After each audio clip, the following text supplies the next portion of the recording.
G'day everyone, Viv here, hope you're all keeping well. Thought I'd take a leaf out of Adam's channel, Greenleaf Terrain, see what I did there, and do a scenery showcase. You would have seen me working on some of the buildings in the background here, so I thought, look, why not have a better look at them?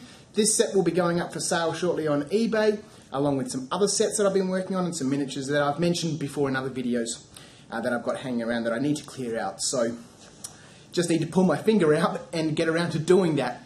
Anyway, let's have a look at this Overgrown Ruin set. I really love it, I enjoyed building it, and I'm looking forward to doing another one. Let's have a look.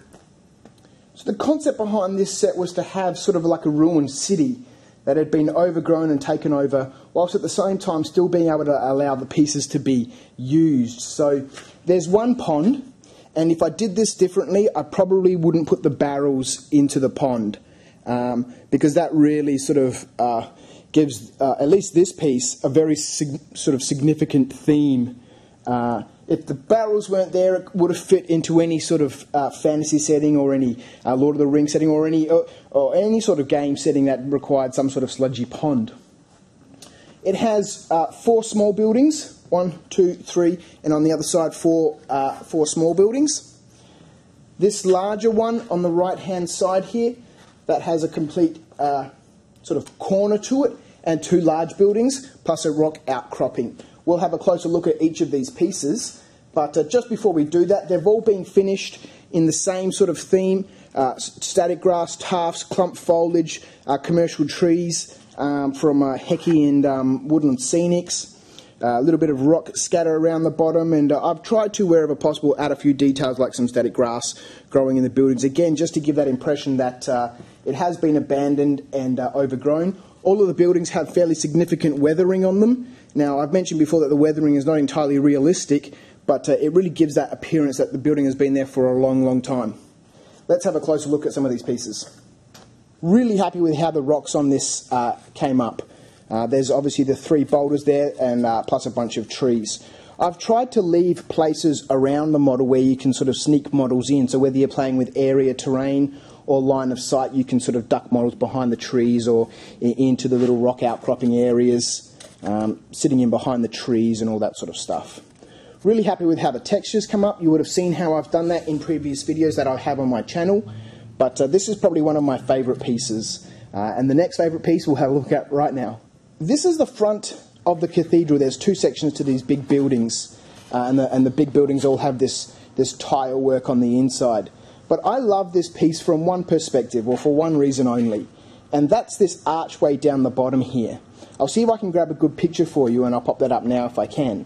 But I love how the steps have all this overgrown grass and debris that's blown up. But when you're on the table and you're looking at line of sights and you see that entranceway, it really does look really good. So I love this piece because of that. The steps add that little bit of entrance feeling, making the piece feel a bit more important, and I like it. Both of the large buildings have the domed buildings, the domed archways, or the arched windows, I should say, which just again makes it different than the other buildings, which all have square windows to them. Again, the same sort of weathering. I've left the back of all of the buildings, both the big ones and the little ones, relatively open so you can get in there. That runs across all of the pieces so that you can always get a hand in there to sort of easily access whatever you've got on the inside. All of the buildings have these buttresses on the outside on both corners, just to add a little bit more detail to them.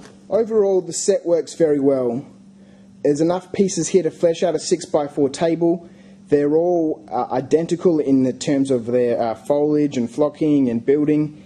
And you know what? This is probably one of the first scenery sets that you've actually seen me upload to YouTube in the 5 years that I've been doing this, in the 300 odd videos that I have on YouTube.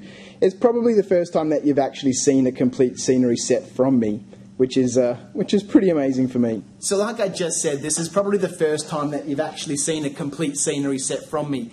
I did show many of the steps that I used to, or went through to make this set, and you can find those in my previous videos. But I'm super excited. I've got more sets in the pipeline I'm working on right now, and I'm looking forward to being a little bit more regular in terms of producing good content, producing finished content, producing complete sets, and hopefully I can sell a few of those sets on eBay now and then just to get a bit of extra money to pay for all this extravagance that I have around me. So thanks again for watching. I hope you've enjoyed that terrain showcase, and I'll be back very soon with another one.